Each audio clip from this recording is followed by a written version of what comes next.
Great play spaces welcome all ages and encourage development of all kinds, physical, cognitive, social, and emotional throughout life. At BCI Burke, we believe in play that moves you and your community to do more. Find out how at bciburke.com.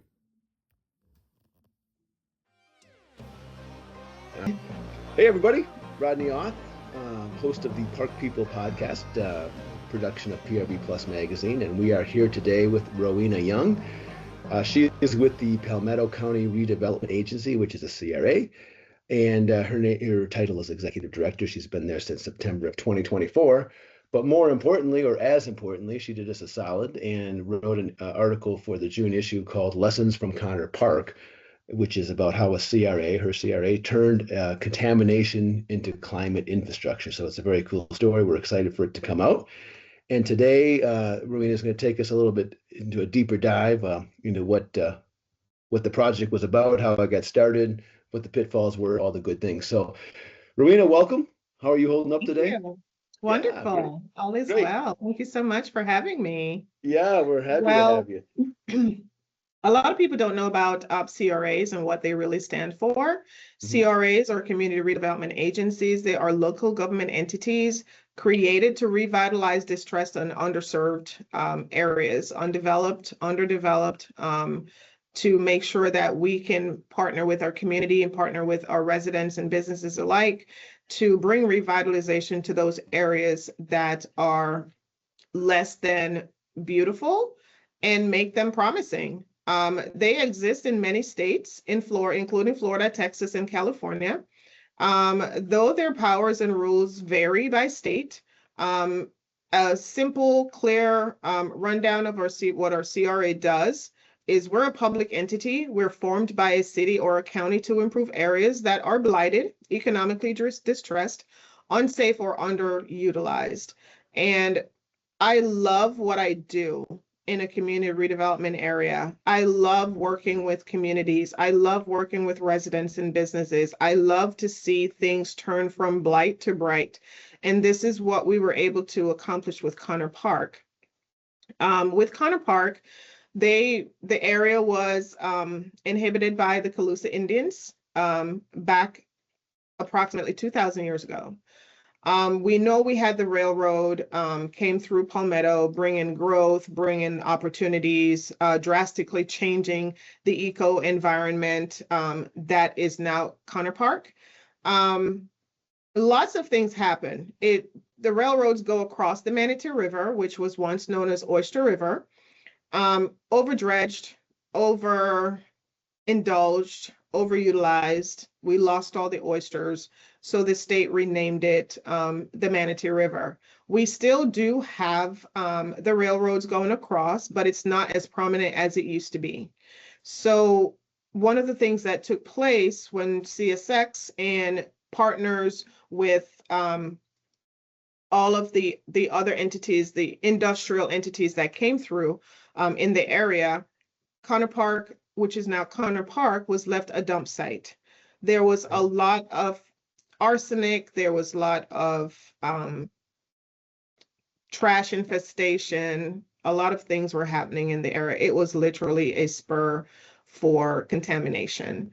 And one of the bigger issues that we had in that area was tied back to the city, where people would go out and dump and nothing was happening. So when the city actually purchased how big is the footprint there that we're talking about? Is it a lot of acres? It is not a lot of acres, but it housed in that area, it's about 23 acres in the area. It housed about 550 gallons of runoff that gets processed every time it fills up. So it processes and then it runs down into the river, into our bay. And it is also tied to another project there as well.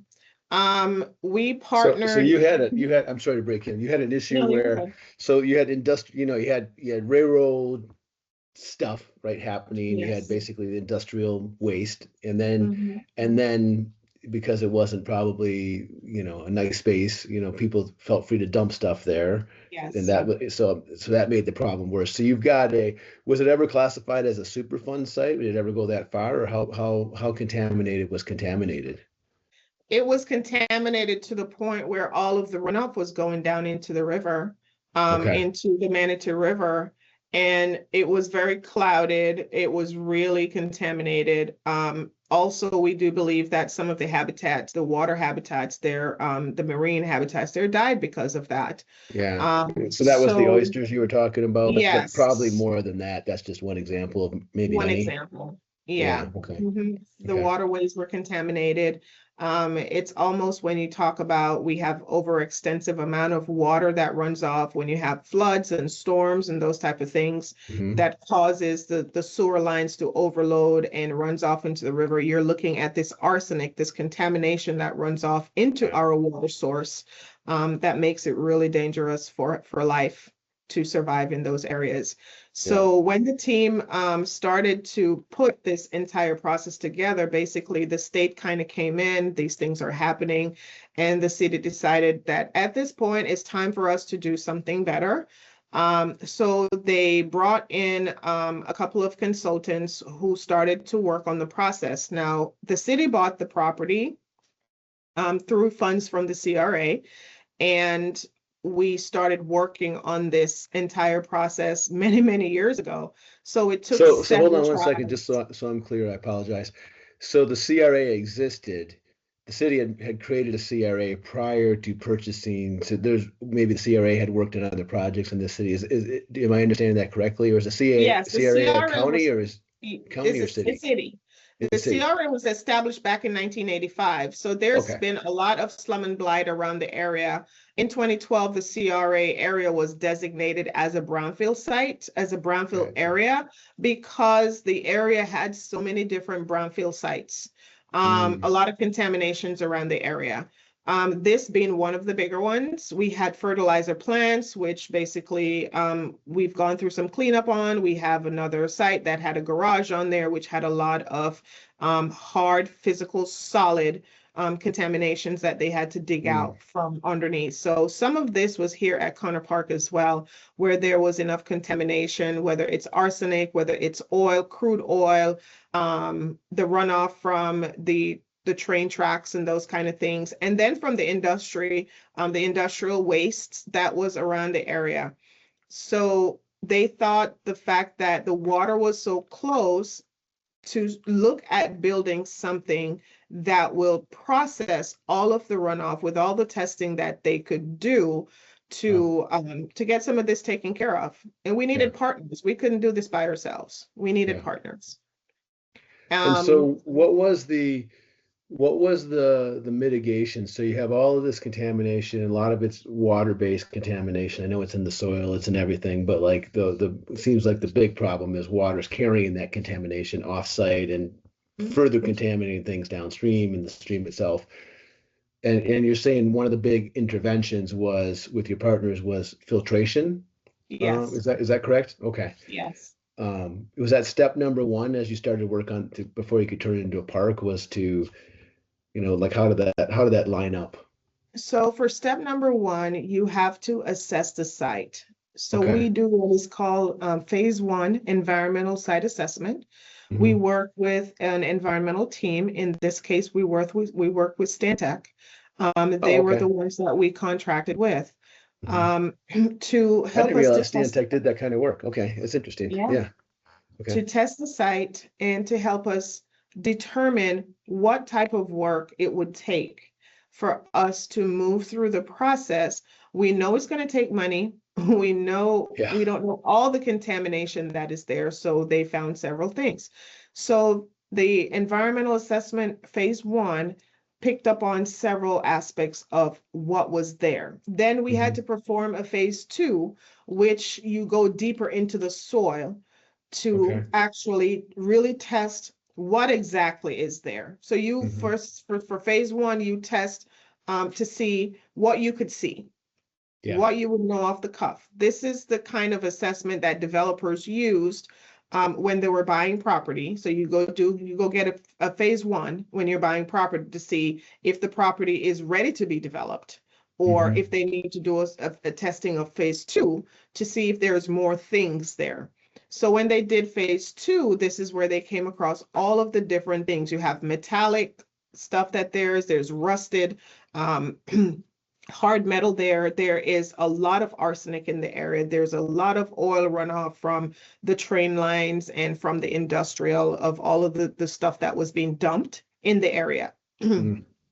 So once they got all of those situated, they went in and they asked for the first piece of funding, which is the Environmental Protection Agency and the Florida Department of Environmental Protection came together and provided some funds there for doing a proper assessment.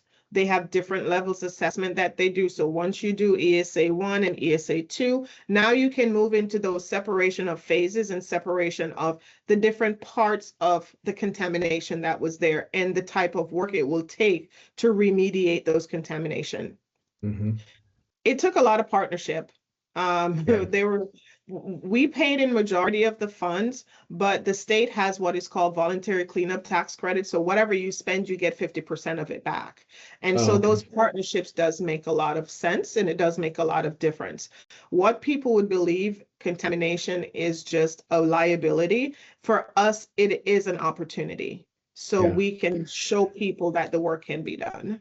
I love it. How long? So you did the testing and then you went into a cleanup phase, I'm sure. How long from the time you started testing to because you said it was a long project, to the time that you felt like you had a site that could then be safely developed into a park? Was it many, many years or? Many, many years. Many years. The city performed the first environmental phase of assessment, phase one, in 1999.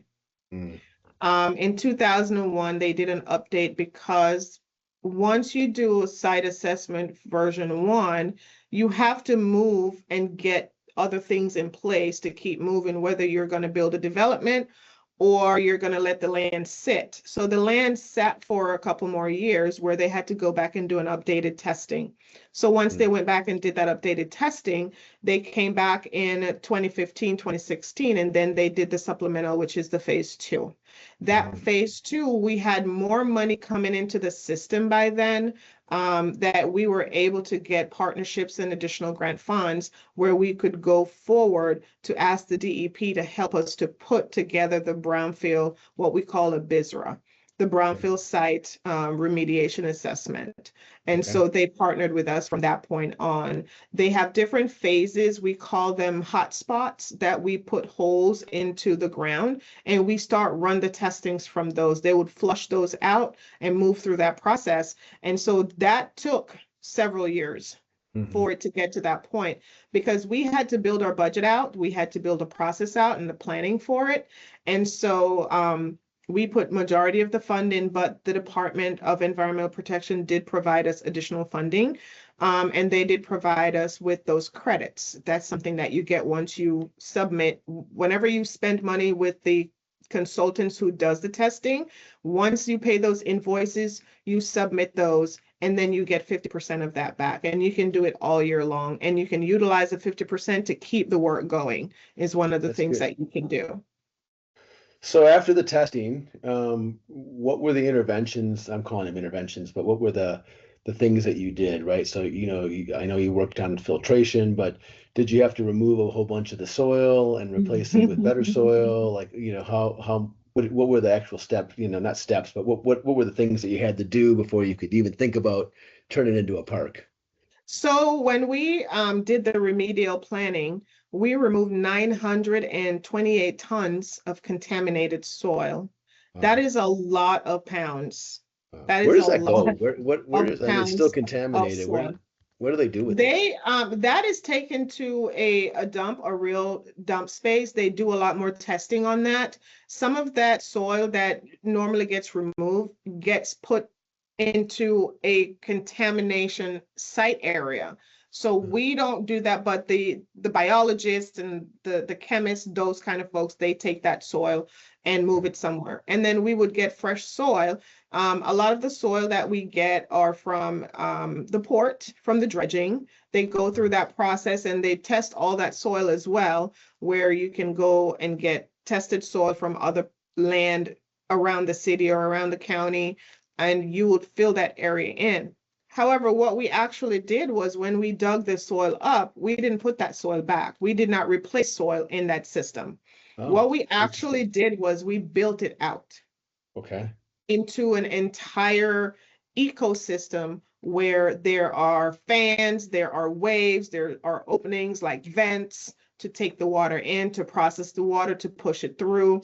We have bioswales, we have greenery, leaves and trees. We have small greenery that helps to process water. Excuse Bless me. you. Sorry. Bless you.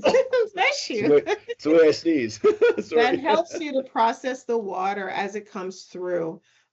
We have, small alligators in the water as well.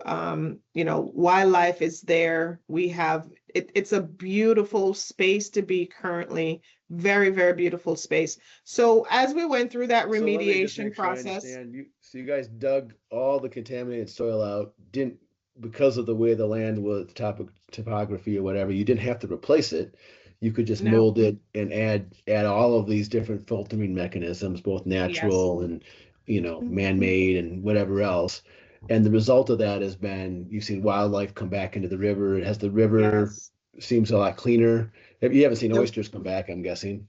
Yes, we Oh, have been doing a water monitoring tied to the Connor Park project. This is why we started the water monitoring on our bayfront, because we wanted to show that from the processing of the water through Connor Park going down into the river, you will see the difference in the river as yeah, water moves from Connor Park down into the river. So if there's murky water into the river, when Connor Park water comes down into the river, you're going to see the difference. So yeah, what we actually did, we started the study in 2024 after Connor Park got open in 2023. We went through a process there. The remediation planning, initial construction, stormwater, and park infrastructure. 1,800 tons of contaminated soil was successfully removed. So that's the total contaminated soil that was completely removed, and that was all done in 21. We were able to do the phase 2 of the construction, which is prepare the park, do the stormwater infrastructure. An additional 3,500 tons of contaminated soil was removed in 2022. So that is where all the dugout came to yeah, build into that pond system. And yeah. then from the rainfalls and the wash-offs and all of the things that happen, we were able to do the perfect landscaping inside of the pond area to start the development of those water being filtered naturally as it comes through. So that's Nice. what we have been doing. In 2023, we got the actual provisional closure order. We got directions from FTEP that we could open the area, that it was clean, and that the park area could be opened. Okay. And we did the dedication then. And it looks like I saw some pictures in the article that we did, and it looks like the park is like walking trails and a pavilion, and obviously you've got an aeration system, aerator in the middle of the lake in the little middle of the Yes, pond. But it doesn't. It looks like it's more of a kind of an open space concept, it's and open. it doesn't look Yes. like playgrounds and ball fields and No, stuff. we Yeah. no, but the goal is to, in the next year and a half or 2 years, is to open up the south tip of the Uh-huh. park, Okay. to turn that into a boardwalk. Oh, Last year, we actually had the Brownfield Conference. The Florida Brownfield Conference came to Palmetto for the very first time, and we had some very interesting folks that came through. So we had a bird whisperer who actually knows like a lot of the birds in the area, and it was very funny because we are a bird sanctuary. okay. We're known as a bird sanctuary. And so one young lady, she came through and we were doing the tour of Connor Park, and she was naming out all these different sounds that she was hearing as far as Hmm. birds are concerned. So we're hoping to be able to bring her back as well to help us to prepare the area that we want to put a boardwalk in. We want to open up the mangroves to the south tip of Connor Park and put a boardwalk there and actually have bird bird patches in homes in that area for people to be able to come and visit and go out to the tip of the water and also see what's going on in the water when the water runs into the river. So we want to make that a visitors area as we move forward into more planning.